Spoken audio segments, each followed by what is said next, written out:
Super star Krishna గారి మనవడు జయకృష్ణ వచ్చేసాడు, వారసుడు వచ్చేసాడు.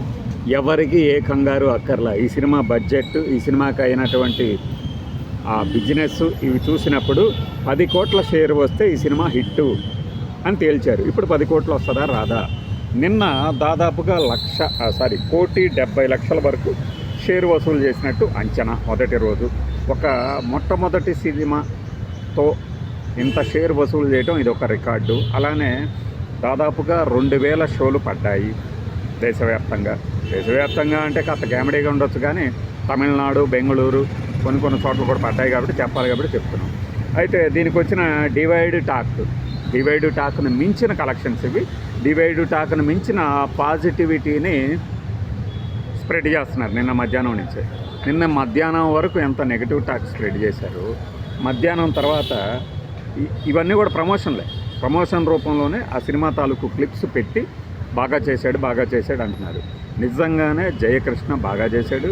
జయకృష్ణకి ఇదొక మంచి లాంచింగ్ ప్యాడ్, సినిమా పరంగా లాంచింగ్ ప్యాడ్ ప్రాజెక్ట్ అయినా కాకపోయినా అతనుకున్న ఆ కాస్త పరిధిలోనే I am the hero material, proved himself. ఆ ఫైట్లు చూసారా, ఈజ్ ఎలా ఉందో మామూలుగా లేదనమాట. అయితే కృష్ణ గారి అభిమానులు ఇంత యాక్టివ్గా ఉంటారని పాపం ఇండస్ట్రీలో వాళ్ళు ఎవరు ఎక్స్పెక్ట్ చేసి ఉండరు. ఎందుకంటే ఆయన తర్వాత తరం అంటే 2 తరాల హీరోలు కూడా ముసలి రూపం వచ్చేసి వాళ్ళ ఫ్యాన్స్ థియేటర్ల దగ్గరికి వెళ్ళని ఈ తరుణంలో 60ల నాటి హీరో అభిమానులు 2020ల నాటి, ఒక రకంగా చెప్పాలంటే 2030 నాటి మనవడి కోసం ప్రేక్షకులు థియేటర్ దగ్గరికి తరలిస్తున్నారంటే ఏంటయ్యా అభిమానం, కృష్ణ గారి అభిమానం. నిజంగా కృష్ణ గారి అభిమానులు అవ్వటమే మనకి గర్వకారణం. ఈ మాట ఎవడన్నా చెప్పాడు? కృష్ణ గారిని అసలు కృష్ణ గారే గర్వకారణం అయితే మనం కృష్ణ గారి అభిమానులు ఇంకా వాళ్ళకి గర్వకారణం. మధ్యలో మహేష్ బాబు ఈ సినిమాని పట్టించుకోవట్లేదు అంటారు. దాన్ని పక్కన పెట్టండి. అసలు ఆ వీడియోలు ఏంటో నాకు అర్థం కాలేదు. ట్విట్టర్లో అతను ఒక్కడే తిరుమల దర్శనంకి వెళ్ళి వస్తున్నది, అది అసలు పాతదేమో అని నా డౌట్. ఒక్కడే ఎందుకు వస్తాడు? చుట్టుపక్కల ఉన్నారు. అసలు కెమెరా ఎవరు తీస్తున్నారు? మరి అదేదో డ్రోన్ కెమెరాలా కూడా అనిపించింది. సరే, ఇవన్నీ పక్కన పెడితే సినిమాకి సంబంధించి అతనుకున్న పరిధిలో జయకృష్ణ ఇరక్కొట్టేశాడంతే. మనకి ఏంటంటే కృష్ణ గారి అభిమానులకి ఆ లెగసీ అంటారే, ఆ భారం పడింది. అతని మీద లేదు ఒత్తిడి, కానీ ప్రేక్షకుల్లో ఉంది, ఫ్యాన్స్లో ఉంది ఒత్తిడి, విపరీతమైన ఒత్తిడి. అంచనాలను అందుకుంటాడా లేదా అని. కానీ కృష్ణ గారి అభిమానులందరూ సాటిస్ఫైడ్. హీరో రాజకుమారుడు అంటే మహేష్ బాబుతో పోల్చడానికి వాస్తవంగా ఆ రోజు కనుక అంటే జూలై 30, 2026న కనుక శ్రీనివాస మంగాపురం రిలీజ్ కాకపోయి ఉంటే నేను రాజకుమారుడు గురించి మాట్లాడుతూ ఉండేవాడిని. 27 ఏళ్ళు అయింది రాజకుమారుడు వచ్చేసి అని. మధ్యలో రాజకుమారుడు రిలీజ్ అయ్యి యువరాజు ఆ సినిమాల తర్వాత మహేష్ బాబు ఒక ఇంటర్వ్యూలో అడిగితే అంత కెరీర్ లాంగ్విటీ మాకు ఉంటుందని మేము అనుకోం, వాళ్ళందరూ లెజెండ్స్ కాబట్టి ఉందని కృష్ణ గారి గురించి, పాత హీరోల గురించి చెప్పారు. బట్ మాకు తెలుసు అది డిప్లొమాటిక్గా చెప్పాడు, కానీ అతనికి 25 ఏళ్ళ కెరీర్ లేకపోవడం ఏంటి మహేష్ బాబు కానీ. ఈ రోజున చెప్తున్నాం, జయకృష్ణకి కూడా ఇంకొక 25 ఏళ్ళ కెరీర్ ఉన్నది. మీరు చూస్తారు ఇప్పుడు పిల్ల ఫ్యాన్స్ అంటే వయసులో పిల్ల ఫ్యాన్స్ ఉంటారు కదా, 15 ఏళ్ళోళ్ళు, 20 ఏళ్ళోళ్ళు, వాళ్ళు 25 ఏళ్ళ తర్వాత కూడా జయకృష్ణ గురించి మాట్లాడుకుంటారు.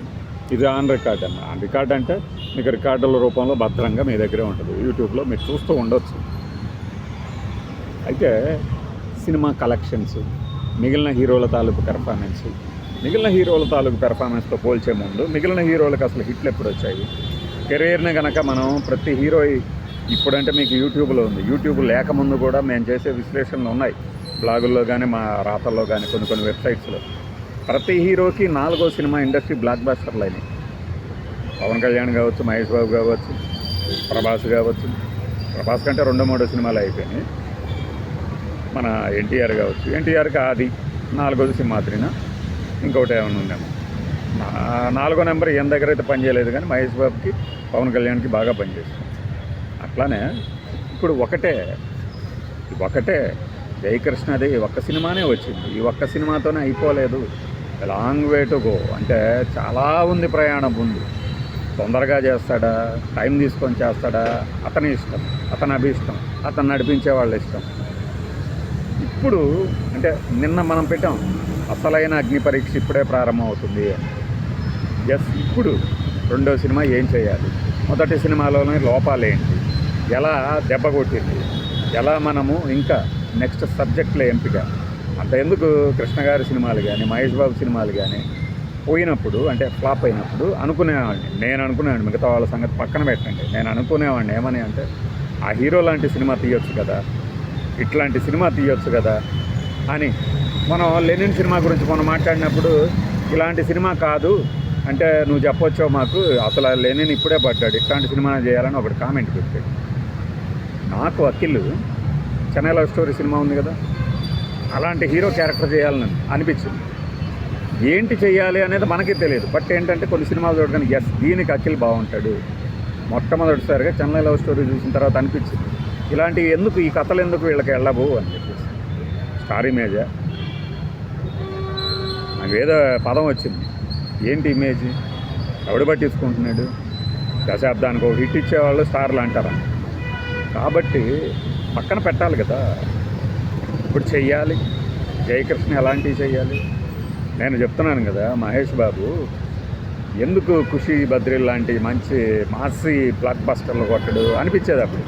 మురారి వచ్చిన తర్వాత అరే ఇది కదరా, ఇలాంటివి కదరా సినిమాలు, కావాలంటే మహేష్ బాబు చేయగలడు ఖుషీ లాంటిది, కానీ మురారిలాగా ఖుషీలు వాళ్ళు వీళ్ళు చేసిన వాళ్ళు ఎవరు చేయలేదు. ఓకిరి, ఆ తర్వాత దూకుడు, భరత్ అనే నేను, శ్రీమంతుడు, మహర్షి, తెలుగు సినిమా ఇండస్ట్రీలో ఇలా వరుసగా 3 కాస్త కూస్తో సమాజానికి మంచి చేయాలి అనే ఉద్దేశాన్ని బలంగా చాటి చెప్పిన సినిమాలు. ఎవడని చేయగలడా, చేస్తే ఆడతాయా, అది ఇమేజ్. అట్లానే జయకృష్ణకు కూడా అగ్ని పరీక్ష ఇప్పుడు, బట్ పాస్ అవుతాడు. ఎందుకంటే కృష్ణ గారి లక్షల అభిమానులు అంటే మన వాళ్ళు ఎవరు లక్షలాది అభిమానులు అన్నట్టున్నారు. నేను యాక్చువల్గా అన్నా లక్షలాది మంది అభిమానులు ఆయనకి అండగా ఉన్నారు జయకృష్ణకి. జయకృష్ణ తప్పులు చేసినా కూడా మద్దతు పలుకుతారు. సినిమానే కదా ఆఫ్టర్ ఆల్ చేసేది. మంచి సినిమాలు అంటే హిట్ సినిమాలు అనేది ఫ్యాన్స్ అభిప్రాయం. బట్ సినిమా బయటకు వచ్చి డిజాస్టర్ అయినా కూడా గర్వంగా చెప్పుకునేది స్థాయిలో ఉండాలి సినిమా. అప్పుడు నీకు ఒక రెస్పెక్ట్ ఉంటుంది. ఇప్పుడు జూనియర్ ఎన్టీఆర్ అనుకుంటా ఏదో ఫంక్షన్లో కొన్ని సినిమాలు పోయినా కూడా సుకుమార్ గారికి ఒక రెస్పెక్ట్ ఉంది అని, నేను ఒక్కడే సినిమా పోయినప్పుడు దాని గురించి మాట్లాడుతూ అన్నట్టున్నాడు. అది ఆ రెస్పెక్ట్ ఉండాలన్నమాట. అంతేగాని ఒక నామకే వాస్తే సినిమాలు తీసేసేసి అది ఈ టైంలో చేస్తే బాగుండేది లేకపోతే అయ్యేది ఈ సొల్లు కబుర్లు తర్వాత రోజుల్లో చెప్పుకోకుండా ఒక సినిమా చేశాడు అంటే ఒకటి అతనికి ఉపయోగపడాలి, లేకపోతే సమాజానికి ఉపయోగపడాలి. రెండోది నాకు తెలిసి సినిమా వాళ్ళు ఇప్పుడు చేస్తారని నేనైతే అనుకోను, కానీ మంచి సబ్జెక్ట్స్ బోలెడన్ని సబ్జెక్ట్స్. అసలు ఇప్పుడు హృదయ కాలేయం అనే సినిమా తీసిన ఆయన బేబీలు ఇట్టా తీస్తాడని ఎవడని అనుకుంటాడు. కథలు ఎంపిక, ఎన్ని సినిమాలు, ఎంత నావెల్టీ వస్తుంది. ఈ కోణంలో చూసినప్పుడు జయకృష్ణకి చాలా మంచి భవిష్యత్తు ఉంది.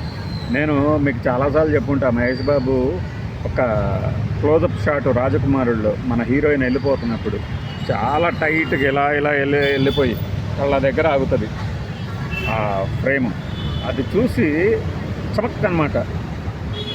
కరెక్ట్గా నేను అనుకున్న దానినే మురారి సినిమా సమయంలో కృష్ణవంశీ గారు తన ఇంటర్వ్యూలో చెప్పారు.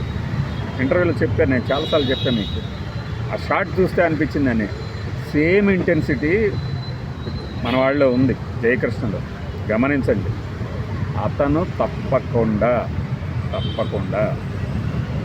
అందరినీ అలరించే నటుడిగా మారతాడు. టైం మ్యాటర్స్, అది మన వాళ్ళకి తపన కదా, వచ్చి రాగానే కొట్టేసేయాలని.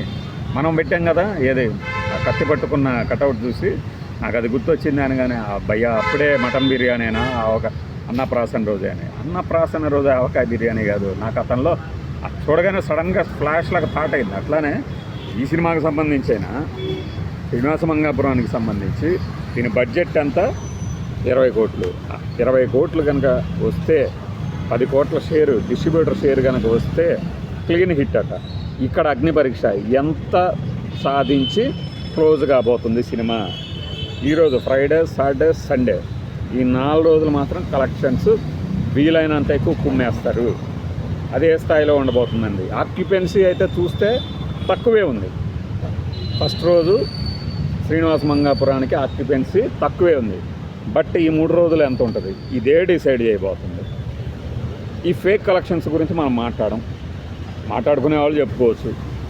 50 కూడా రాకముందే షేరు 50 కూడా రాకముందే 100కి ఏం చేయటము, అది 60,000 దగ్గర క్లోజ్ అయిపోతే 100 పడిందని పోస్టర్లు వేసుకోవటం.